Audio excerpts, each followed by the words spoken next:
buenas tardes a todos y a todas los asistentes. Estoy viendo aquí en el panel de asistentes a buenos amigos y amigas.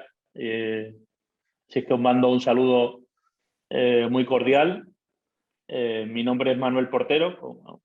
Soy el CEO del grupo Trébol Educación. Y dentro del grupo Trébol Educación, pues una de nuestras empresas, EIM Tecnología, os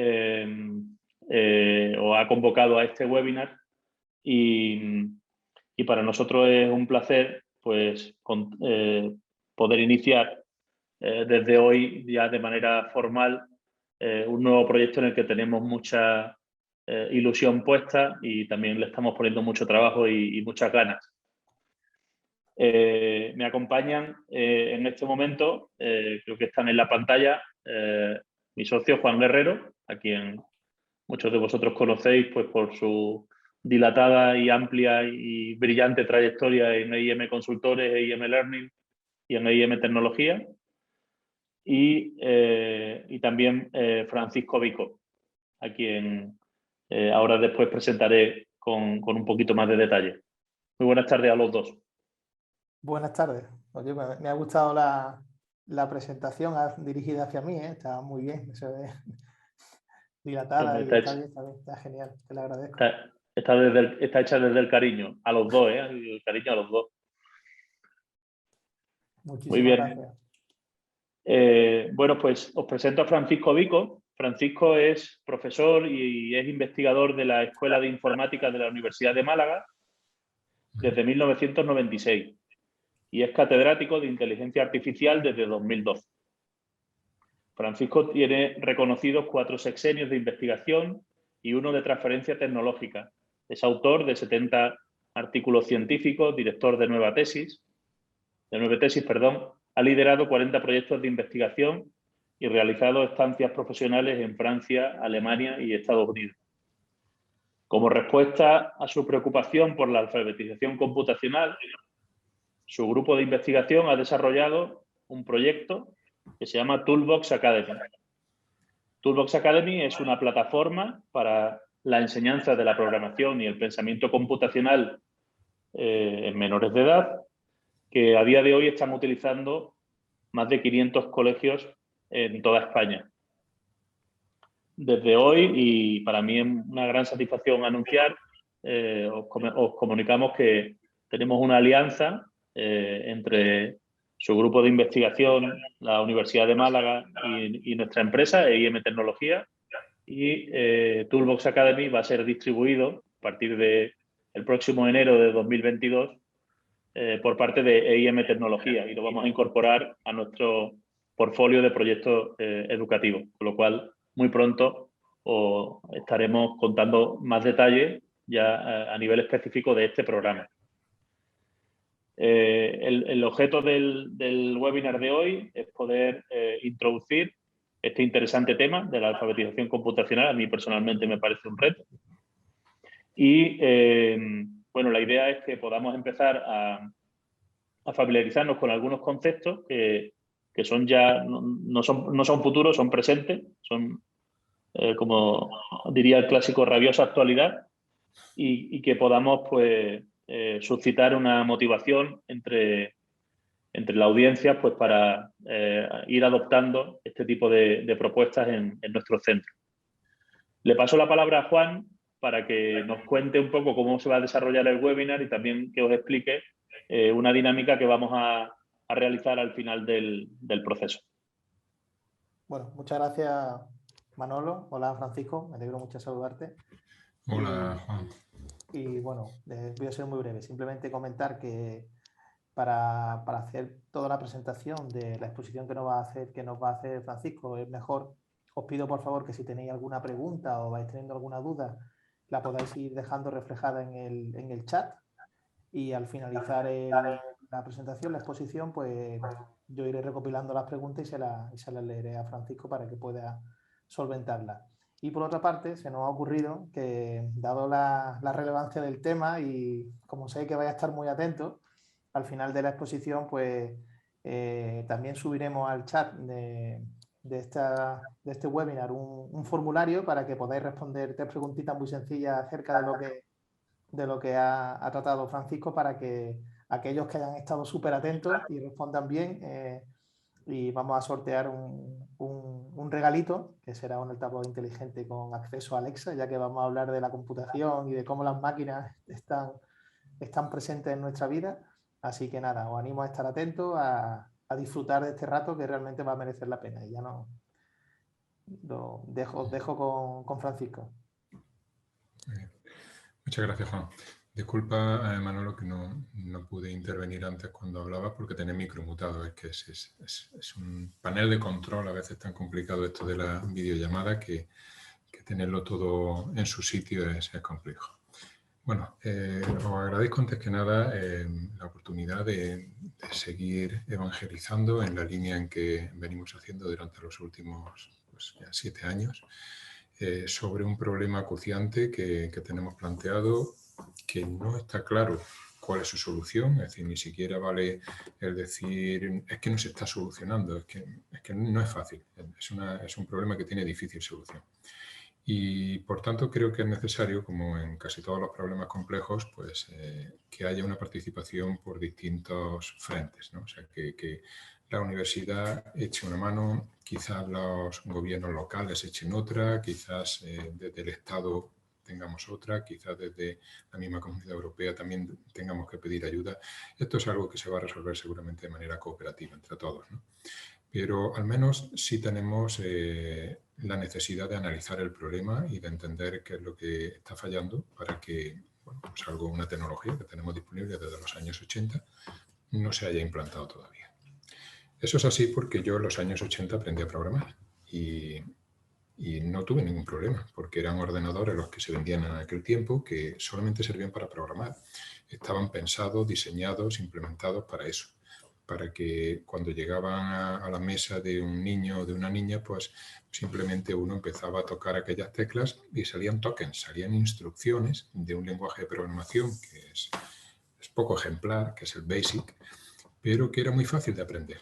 Y una vez que uno cogía el ritmo y se entendía qué era lo que había detrás de esa máquina y cuáles eran sus posibilidades, pues lo normal era que quedara ya totalmente capturado para el resto de su vida, ¿no? Y eso es lo que está fallando ahora, que tenemos máquinas mucho más potentes, pero mucho menos accesibles de lo que eran entonces. Solamente hay que mirar un teclado. Un teclado es algo extremadamente complejo. Si uno quiere poner una llave, por ejemplo, pues no es fácil. Tiene que pulsar al graph y una tecla que está bastante escondida. Y bueno, hay cantidad de símbolos que son fundamentales en los lenguajes de programación actuales, que a un niño simplemente escribir un código, aunque fuera copiarlo, ya le resultaría difícil. Esa es otra de las dimensiones en las que el problema ha crecido, y es que los lenguajes de programación, como digo, antes eran tan elementales como BASIC y ahora son mucho más complejos. Ahora tenemos paradigmas de programación más elaborados, tenemos lenguajes más elaborados, tenemos entornos de desarrollo también gratuitos, potentes, pero más elaborados.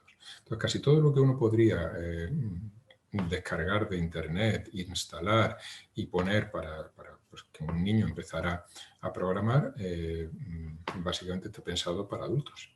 Entonces, ¿qué tenemos? Pues básicamente tenemos el problema que tenemos con el resto de Internet. O sea, si uno quiere, por ejemplo, acceder al conocimiento, tiene Wikipedia, pero normalmente niños pequeños no van a poder entender lo que ahí pone. O sea, es un conocimiento inaccesible en la práctica para ellos.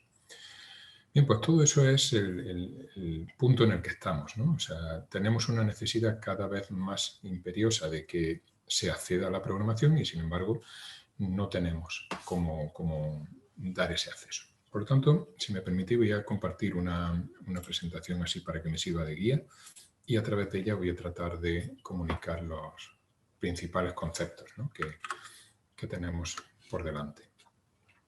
Supongo que ahora estáis viendo la presentación, ¿correcto? Manolo, Juan, ¿me dais confirmación de que esto está funcionando bien? Juan, Manolo, ¿me podréis dar confirmación Sí, de perfecto, que perfecto. lo veis, Vemos ¿no? la presentación. Es que, francamente, yo desde que empezaron las clases, digamos, remotas, ¿no? y yo hablaba durante media hora y no sabía si mis alumnos seguían ahí delante, tengo una especie de trauma, ¿no? De no saber si estoy hablando solo ante un ordenador de manera absurda o realmente hay gente que me está escuchando. Bien, pues como decía, vamos a hablar de una herramienta, Toolbox Academy, pero vamos a hacer primero una presentación a cuál es la situación actual. La situación es que esta persona que veis aquí es uno de los objetos, de las personas, en este caso, más buscadas, ¿no? del mercado laboral actual por su escasez y por su importancia también, ¿no? Tenemos que un 85% de los profesionales van a necesitar una actualización de conocimiento, lo que es el reskilling y el upskilling tan nombrados actualmente. Eso va para adultos nada más, ¿no? Vamos a necesitar 1 millón de perfiles de programación solo en España, ya en la actualidad. Tenemos un 50% de nuevas empresas como empresas de base tecnológica. Es decir, que la creación de empresas va sobre todo en la línea de empresas que tienen pues, un sustrato tecnológico importante. Da igual si son de biología o de informática, la cuestión es que hay informática detrás. Y luego tenemos una brecha de género en ingeniería con un 20% de informáticos mujeres, ¿no? Son menos de un 20% de informáticos mujeres. Cuando yo voy a mis aulas, lo que me encuentro es aproximadamente un 10% de chicas. Y eso es un problema, porque en los años 80 eran como un 40%. Cuando yo empecé la carrera, había aproximadamente la mitad de chicas que de chicos. Entonces ahora, por alguna razón, eso ha ido decreciendo, pero en todo el mundo. No es una cuestión nacional, un problema que tengamos aquí en el Estado español, sino que ha pasado en todas partes. Y eso es realmente un problema. Esa brecha de género no es una cuestión de decir, sí, que programen también. No, vamos a ver, eso afecta a la brecha salarial y a la brecha laboral. Es decir, la cantidad de empleos de calidad bien pagados que se van a crear en el futuro es algo a lo que las chicas van a tener acceso solo parcialmente porque no están entrando en el juego de las carreras técnicas. Por lo tanto, es una cosa, yo creo, un problema realmente gordo que tenemos que solucionar. Así que efectivamente el programador, el desarrollador es algo muy, muy buscado en la actualidad. Y bueno, curiosamente nosotros, me refiero a la especie humana, es especialista en la creación de lenguajes, ¿verdad? Es decir, ahí tenéis ejemplos sacados de Wikipedia de la variedad, diversidad, riqueza que tienen los lenguajes naturales creados por el ser humano, ¿no? Y los enseñamos en el colegio, enseñamos a leer, enseñamos a escribir, enseñamos segundas idiomas, idiomas por comunidades, o sea, es normal, ¿no? Y cualquiera lo entiende. Pero además enseñamos otros idiomas, como el lenguaje de la música, enseñamos el lenguaje de las matemáticas, mejor que peor, pero los enseñamos, ¿no? Eso quiere decir que están ya en currículum y hay una concienciación general de que enseñar lenguajes es algo que da unas herramientas tremendas a niñas y niños, ¿no? Y bueno, en el caso concreto de la alfabetización, es decir, del lenguaje escrito, es decir, el lenguaje hablado se aprende de manera espontánea, con 1 año, con 2 años, pues los pequeños ya están empezando a decir sus primeras palabras y a comunicarse y a ver la utilidad que tiene para ellos de llamar la atención de los padres, de pedir determinadas cosas, de decir cómo se sienten, etc. Pero el lenguaje escrito no tanto. El lenguaje escrito hay que enseñarlo. Entonces, hemos visto cómo en el último siglo hemos pasado de un 20% aproximadamente de alfabetización a un 80% a nivel mundial, estamos hablando. En España es muy, muy cercano al 100%, 99.90 y tantos, me parece que estamos de alfabetización y bueno, es lógico porque la educación es obligatoria y esa asistencia a las clases pues hace que nosotros podamos mantener un nivel alto de alfabetización. ¿Cómo sería si nos planteáramos la enseñanza del lenguaje de los ordenadores de la misma manera, con el mismo afán? Si eso es obligatorio, si aprender a leer y a escribir es una cuestión obligatoria, figuraros cómo sería este país si tuviéramos pues, un 99% de analfabetismo. Si 1 de cada 100 personas supiera leer y escribir, el resto no. Eso es exactamente lo que tenemos en programación. Tenemos que 1 de cada 100 personas sabe programar y el resto no. Sin embargo, ahora todos somos usuarios de esos ordenadores, de esos móviles y creo que sería más que conveniente que empezáramos a plantearnos la enseñanza de estos lenguajes.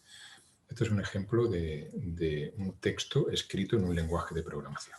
Y como podéis ver, pues tiene su sintaxis, hay unas normas que se deben de cumplir y es un lenguaje que se habla con una máquina muy especial, que es el ordenador. Esta máquina se llama máquina de propósito general, a diferencia del resto de máquinas. Entonces, este teléfono que tengo yo actualmente sobre la mesa me sirve para hablar. Y un electrodoméstico que podáis tener en casa pues puede servir para licuar, puede servir para lavar la ropa, puede servir para enfriar, pero solo sirve para una cosa. Sin embargo, el ordenador sirve para todo. Es una máquina en la cual yo puedo expresar todo aquello que decimos computable. Y si conectamos ese ordenador al mundo real, pues puede controlar virtualmente cualquier cosa. Entonces, con la importancia, con la relevancia que está tomando la informática en nuestras vidas, con las oportunidades que está dando y la transformación tan brutal que está sufriendo la sociedad de manos de no solamente los ordenadores, sino también los dispositivos móviles, tabletas, móviles, eso es algo, desde mi punto de vista al menos, incomprensible. O sea, que un adolescente esté instalando aplicaciones diciendo ok a todo lo que se le pregunta, sin saber exactamente si hay software malicioso, si hay posibilidades de que esa aplicación vaya a intervenir en su intimidad, vaya a robarle claves o dinero directamente. Es decir, es algo muy grave. Y no digo que cada vez que una persona se instale una aplicación tenga que hacer ese ejercicio de mirar el código, evidentemente, pero si en vez de un 1% de alfabetización tuviésemos un 50, un 70% de alfabetización, alguien lo haría. Alguien cogería esa aplicación que acaba de salir al mercado, que acaban de subir a algún store de Google o de Apple, y echaría un vistazo al código y podría encontrar que efectivamente hay trazas de software malicioso y podría avisar al resto de la comunidad y cuando uno fuese a instalar, pues sabría que está instalando algo potencialmente peligroso. Me parece algo fundamental. Estamos hablando de libertad, de que queremos ser seres cada vez más libres, ¿no? Individuos cada vez más libres y sin embargo estamos cediendo toda la información personal, toda la intimidad. Pensad que esos móviles, os guste o no os guste, es así, están grabando 24 horas al día.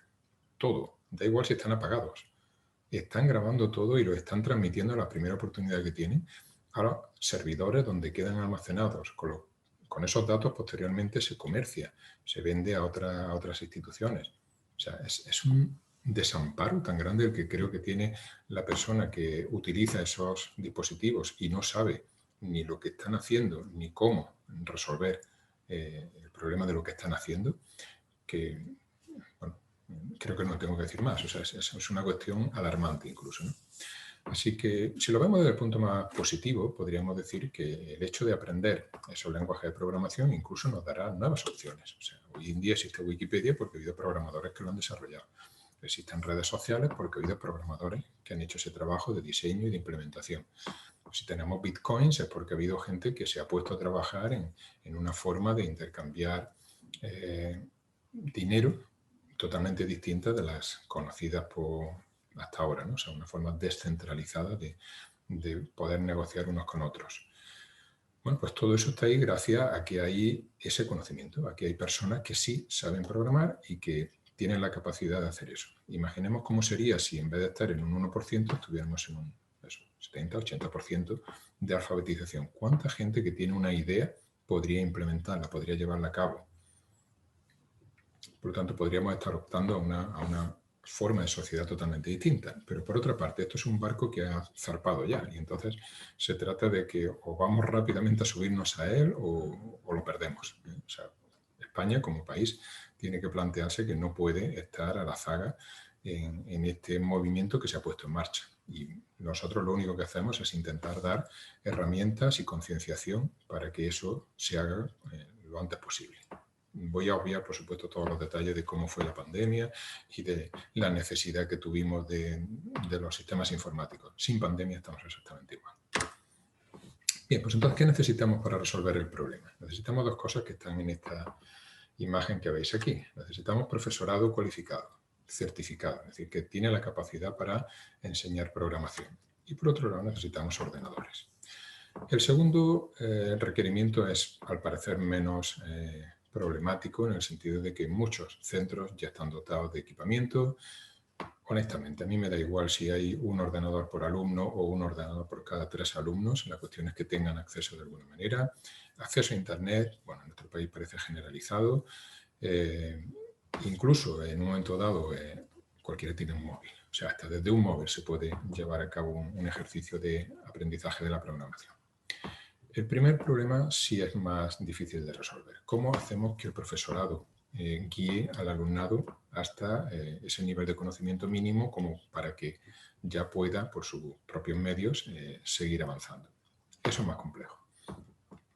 Es más complejo porque desde las facultades de ciencias de la educación pues no se está suficientemente concienciado de la necesidad de que las maestras y maestros futuros pues sepan ese lenguaje de la programación.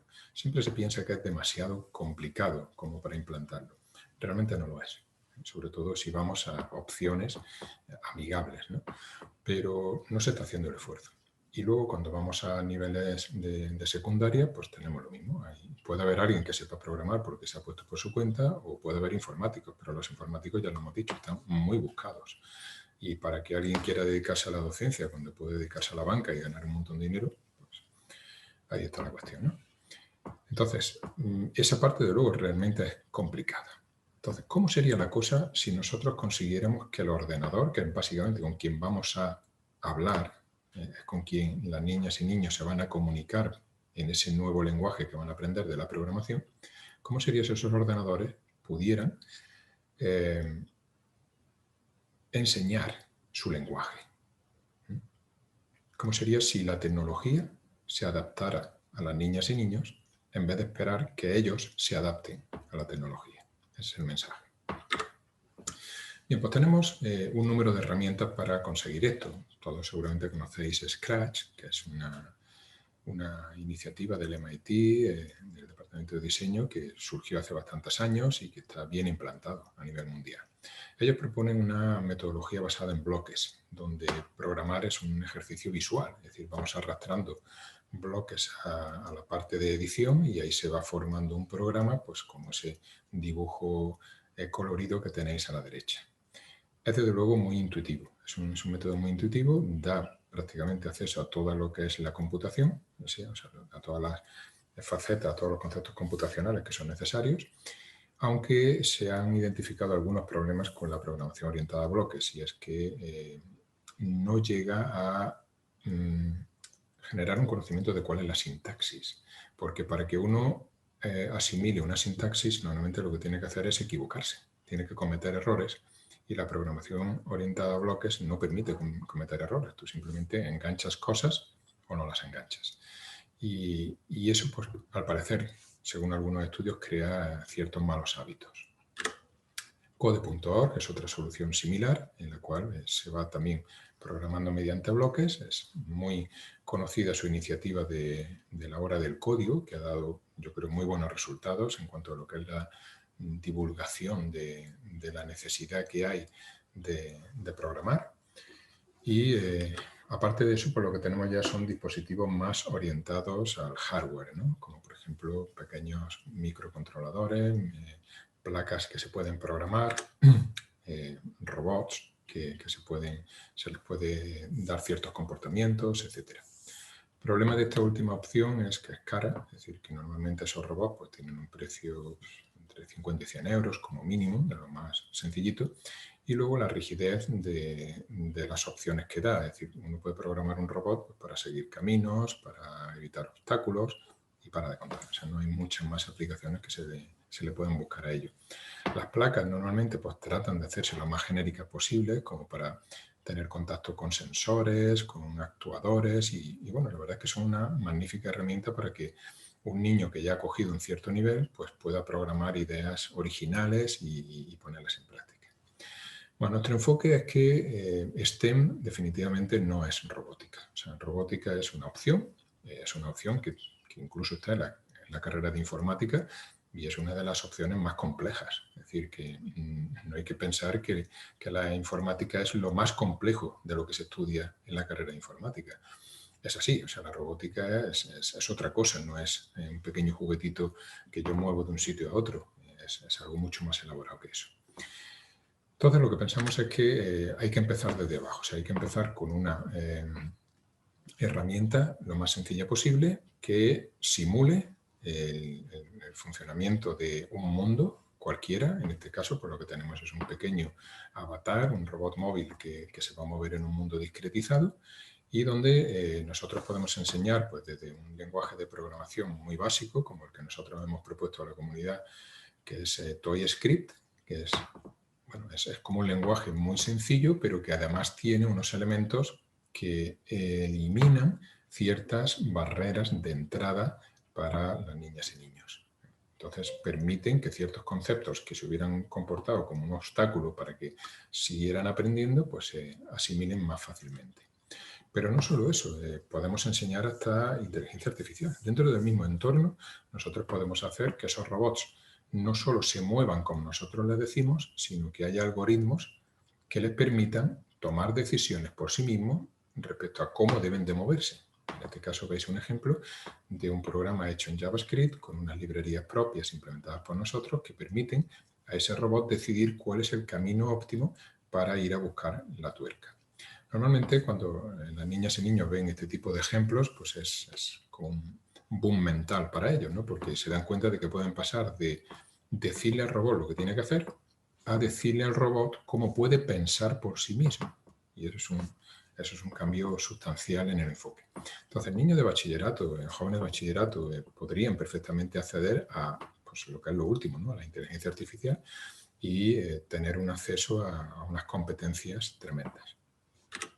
No solamente eso, también tenemos eventos que organizamos dentro de la comunidad de Turbos.academy, que serían hackathons, pero hackathons cerrados. O sea, no es el típico hackathon de este es el problema, busca soluciones, sino que nosotros dentro de la plataforma damos una serie de tareas que hay que resolver en un tiempo y pues eso, tratan de resolverlo en el menor tiempo posible. Y el que antes termina, pues ese tiene unos pequeños premios que damos, pero que en realidad es una excusa, ¿no? O sea, para ellos lo interesante es poder enfrentarse a problemas que son realmente desafiantes, mucho más complejos que los que han visto durante el curso de ToyScript y poder demostrar que son capaces de completar esas tareas, ¿no?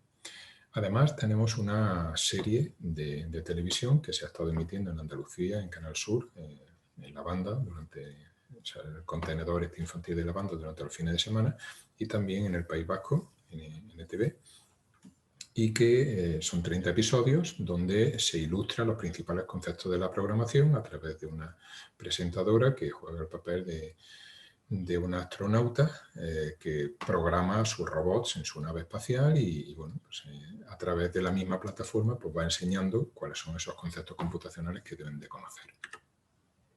Dentro de la misma plataforma hay una parte de administración que permite pues, al centro y a los docentes ver pues, la evolución de sus alumnos, ¿no? De su alumnado, el progreso en resolver las tareas que se les va planteando.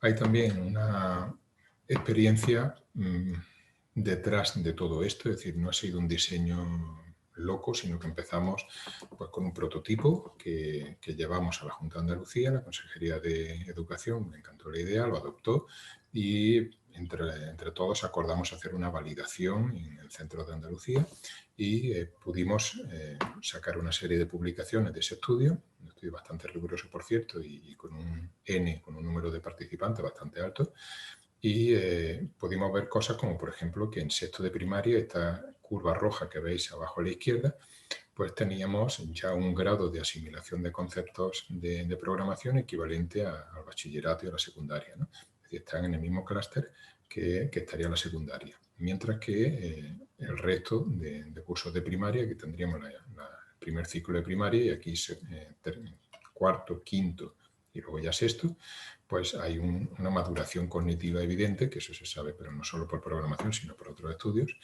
y permiten adquirir conocimientos, pero hasta un cierto nivel. Entonces, una preexposición a la plataforma y a los conceptos computacionales, vamos, lo que serían las bases del pensamiento computacional en los primeros cursos de primaria, incluso en infantil, pues es muy recomendable. Pues exactamente igual que es conveniente pues, la exposición a un idioma, ¿no? Porque simplemente los fonemas ya se te van quedando. Que luego ya aprendas la sintaxis porque lo pongas en marcha o no es otra historia, pero evidentemente en esos periodos de plasticidad sináptica iniciales permiten que el cerebro se oriente a lo que tiene que finalmente acabar sabiendo, ¿no?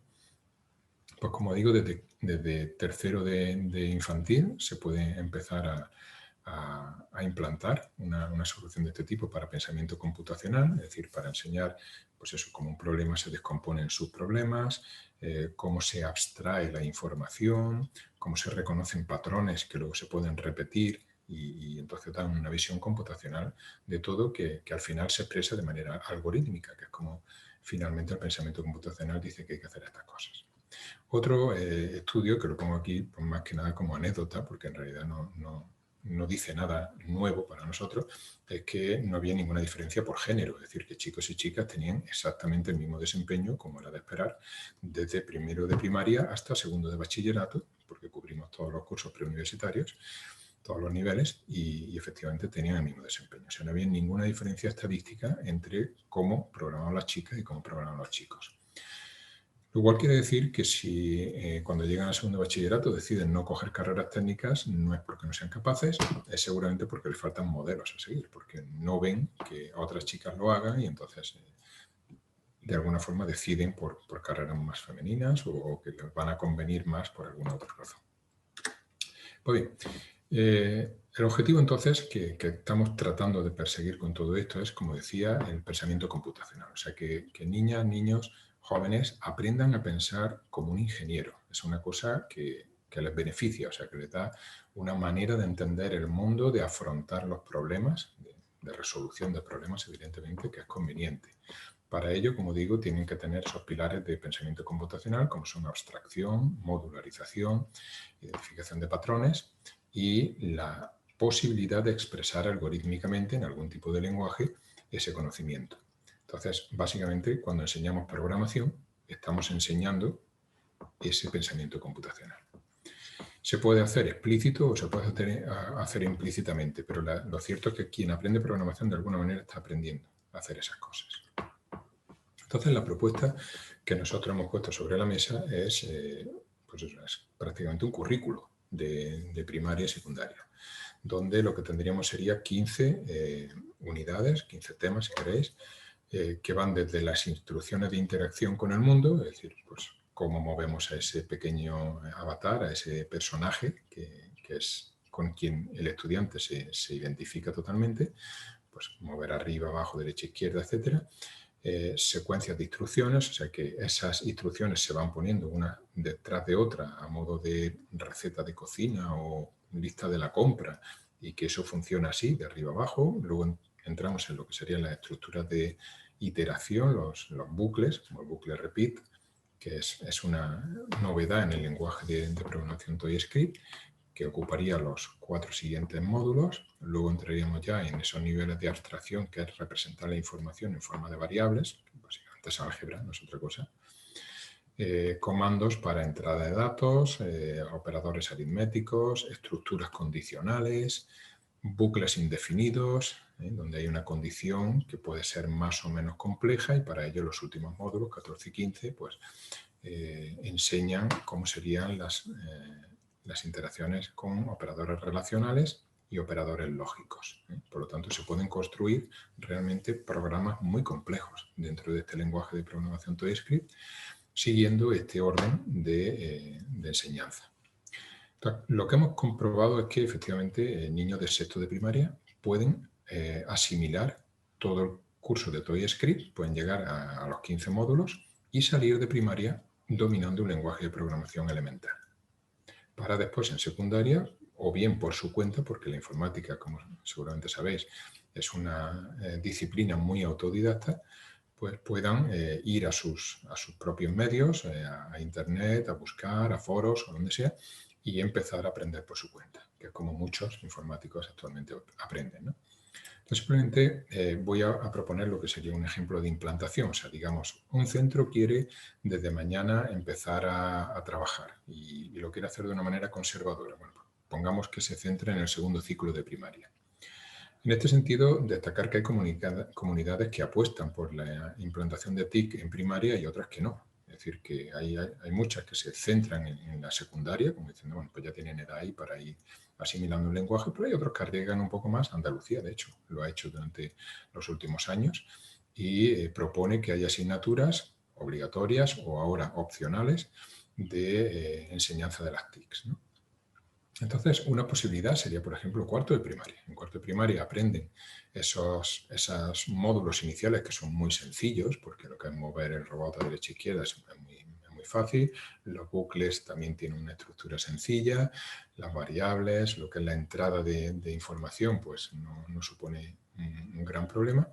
Y luego ya en quinto de primaria, o sea, al curso siguiente, pues podrían empezar con estructuras condicionales y por último en sexto de primaria aprender el bucle indefinido y esas estructuras lógicas que hemos dicho que se pueden componer para condicionar el comportamiento de una manera sofisticada, ¿no? de ese avatar que están manejando. Así que eso sería un ejemplo de implantación, pero evidentemente se puede hacer desde, como decía, tercero de infantil, es decir, que niños de 5 años pudieran empezar con las instrucciones de interacción, ya con un material, evidentemente, de acompañamiento para el profesorado. Estamos hablando de niños que tienen una capacidad de prestar atención más limitada, con cero conocimiento prácticamente todavía del lenguaje natural, o sea, de las letras, de leer y de escribir, y por lo tanto necesitarían un acompañamiento y el papel del docente evidentemente mucho más relevante, pero con un material adicional, con esas flashcards, con esos mapas semánticos, con un libro de seguimiento, pues seguramente no tendría ningún problema para después ir a la plataforma y empezar a resolver tareas. No es ningún farol, es decir, lo estoy diciendo porque lo he visto. He visto, pues, por ejemplo, en el Colegio La Biznaga de Málaga, la directora me propuso en un momento dado que lo intentáramos con alumnos de tercero de infantil.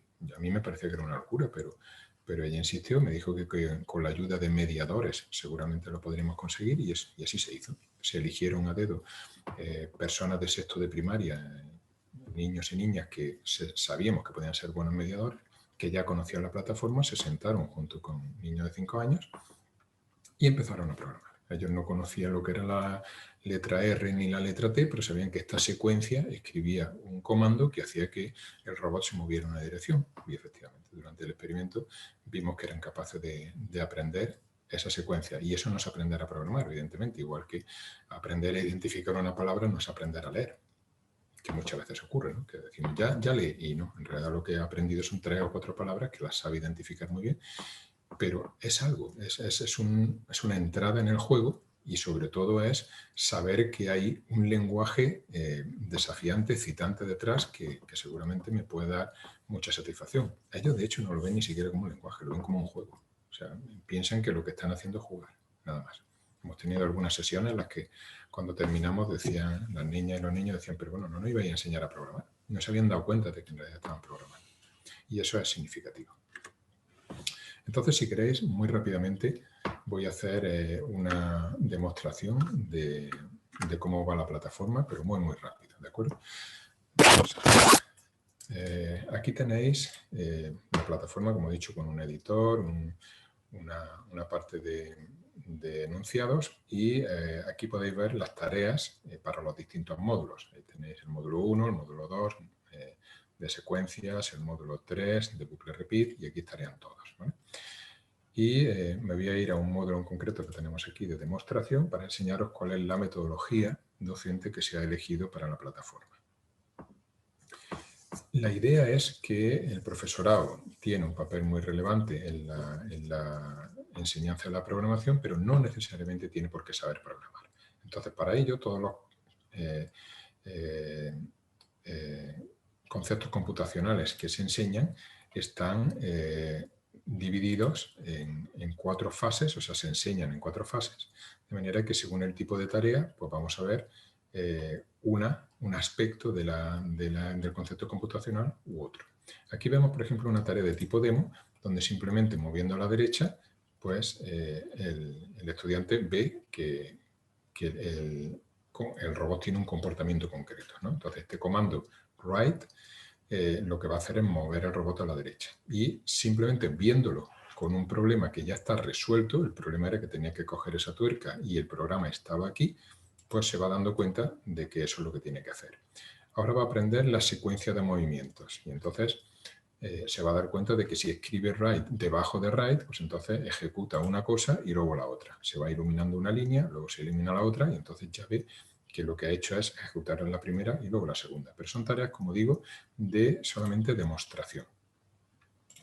Si vamos, por ejemplo, a alguna tarea un poco más compleja para que veáis que esto no es solamente moverse derecha e izquierda. Aquí tenéis un condicional compuesto en el que tenemos que hay que preguntar al robot por qué puerta tiene que salir el personaje y entonces en este caso tiene que preguntar primero al robot, el robot le da una información y se mueve. Pero él ya está aprendiendo, el estudiante está aprendiendo que esta es la estructura del condicional if, ¿vale? Y en la wiki pues va a tener información de cómo se hace eso, o sea, de qué comandos son los que necesita. En este caso, los comandos de movimiento, también va a poder necesitar el bucle repeat, en este caso no, y el condicional, ¿vale? Y luego va a tener también ayudas, ¿no? Le dice que el if te puede condicionar una acción, pues eso es algo que le puede resultar de utilidad. Que con else puede hacer lo contrario de lo que haría si se cumpliera la condición. O sea, toda esa información está aquí y la idea es que con esa información el ordenador es capaz de enseñar al estudiante cómo hablar con él, sin necesidad de más. Y si hubiera necesidad de más, porque en un momento dado hay un programa que a un estudiante no le sale, siempre tendría la posibilidad de que el profesor, a través de un solucionario, le dijera cuál era una solución propuesta para ese problema. O sea que no hay posibilidad de quedarse estancado, de quedarse bloqueado. Siempre el docente va a poder ayudar, aunque no sepa programar, va a poder ayudar al estudiante para decirle cómo resolver una tarea concreta. Bueno, pues como digo, esas serían las tareas de tipo demo y por lo tanto lo que hacen es simplemente ilustrar cómo es un concepto. Luego tendríamos las instrucciones de tipo copy, que lo que te dan es la solución y tú tienes que escribirla aquí. Parece una tontería, pero a los años 80 yo aprendía a programar el ordenador comprando revistas donde venía listados de código y escribiendo ese código en mi ordenador. Yo veía que hacían cosas que no entendía y me ponía a analizarlas y entonces acababa. Pues de esta manera las estructuras que se pretenden enseñar se quedan más fijas si tenemos la posibilidad de escribir la solución que me dan. Luego hay otras de tipo debug, que, bueno, nosotros, perdón, me he ido un poco lejos. Debug serían como de depuración. Y me parece que esta tampoco es, va a ser esta de aquí. Depuración quiere decir que el programa tiene un error. O sea, se propone un programa con un error, pero hay que corregirlo para poder superar la tarea. Entonces, en este caso, yo podría preguntar a través de los tips, fíjate en el iterador. Fijaros que hay también ciertos conceptos, cierta terminología que se le va introduciendo al estudiante para que sepa que efectivamente aquí es donde está el problema. Si yo en vez de un 2 pongo un 5 y ejecuto, entonces está bien. Pero de esa manera estamos llamando su atención sobre un aspecto del bucle repeat que es importante. Y entonces eso evidentemente favorece el aprendizaje. Pero además, como decía, se puede... no era esta la idea, era esta de aquí, creo.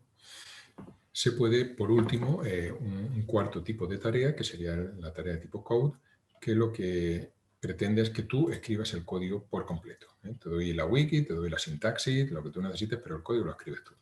Y eso es una forma de autoevaluación. Cuando las o los estudiantes aprenden, o sea, superan todas las tareas de un módulo, quiere decir que han aprendido a escribir el código por sí mismos y por lo tanto que han asimilado el concepto que se les proponía. Luego tenemos otras tareas que son más complejas, como por ejemplo las de los hackathons, ¿no? Aquí vemos que hay que mezclar pues, bucles de un tipo o de otro y que son tareas que realmente requieren de papel y lápiz, de ponerse a pensar. Hay incluso límite de tamaño de programa, o sea que si tú tienes una solución pero se pasa, pues te va a decir que no puedes hacerlo con tanto. O sea, quiero decir que a partir de un lenguaje sencillo y un entorno sencillo se puede conseguir complejidad, se puede conseguir que se desarrollen programas realmente muy, muy desafiantes, o sea, muy complejos para el alumno. Por lo menos ellos lo manifiestan así en los hackathons que les proponemos y disfrutan muchísimo, eso me consta.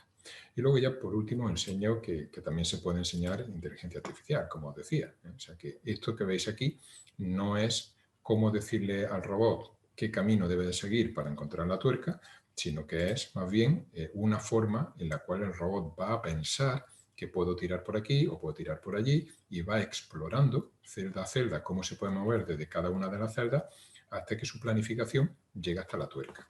Y uno dirá, pues eso es una tontería, ¿no? Encontrar el camino más corto de la tuerca es bastante obvio. Sí, para un ojo entrenado que lo ve todo, sí, pero normalmente las máquinas no lo ven todo, sino que lo que ven es una localidad nada más y a partir de eso tiene que inferir una estrategia de comportamiento. Por lo tanto, eso es lo que les enseña este tipo de herramientas que ya son mucho más sofisticadas, que sería la inteligencia artificial.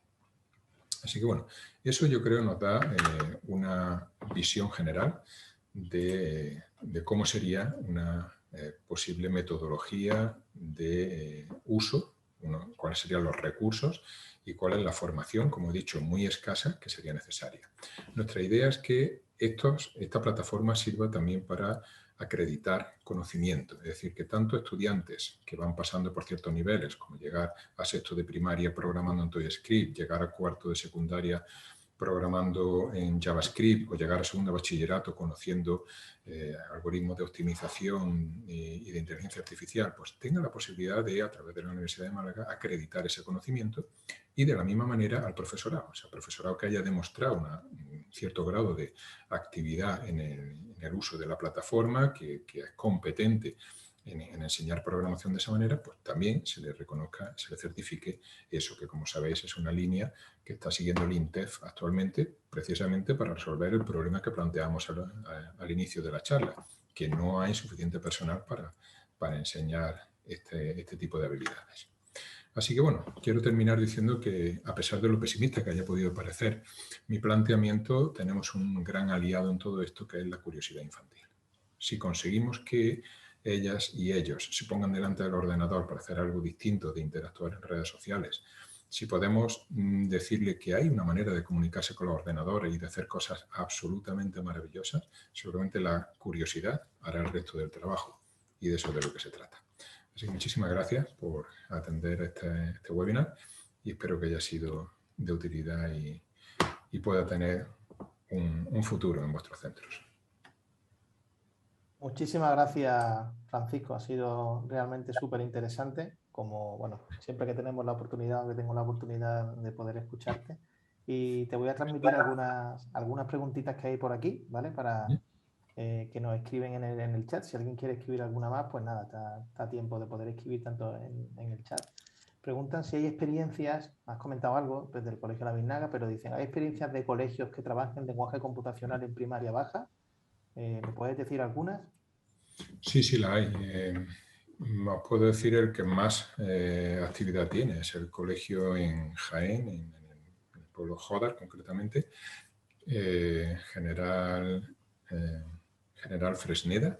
Ellos están muy, muy activos desde prácticamente el inicio de Toolbox y les está yendo fenomenal. Ganan casi todos los hackathons y lo llevan desde primero de primaria, efectivamente. Sí. Fueron a Madrid incluso a participar en el hackathon que organizamos en el SIMO.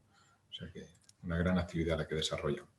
Juan, quisiera que me confirmaras que he dejado de compartir presentación. Sí. No tiene, estamos ya solo la cámara los dos.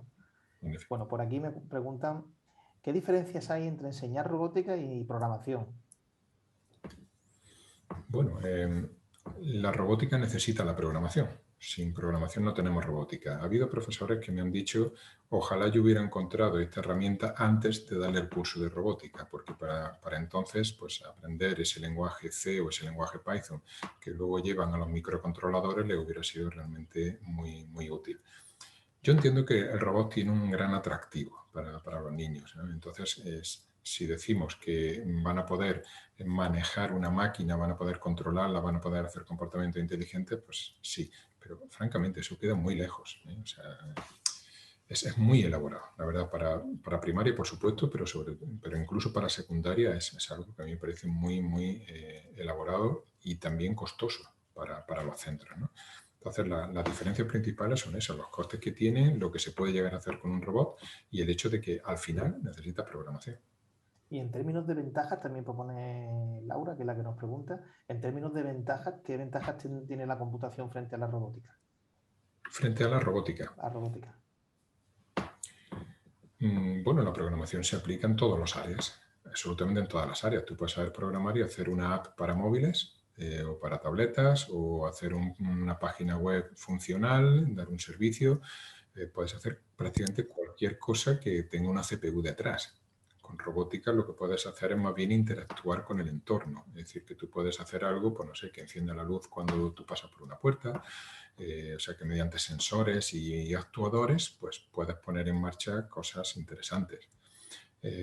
La domótica misma es un ejemplo interesante de aplicación de la robótica, pero creo que la programación tiene un campo de aplicación absolutamente desbordante. O sea, es mucho más fácil de implementar en el aula, es más fácil de aprender por el alumnado y tiene mucha más utilidad.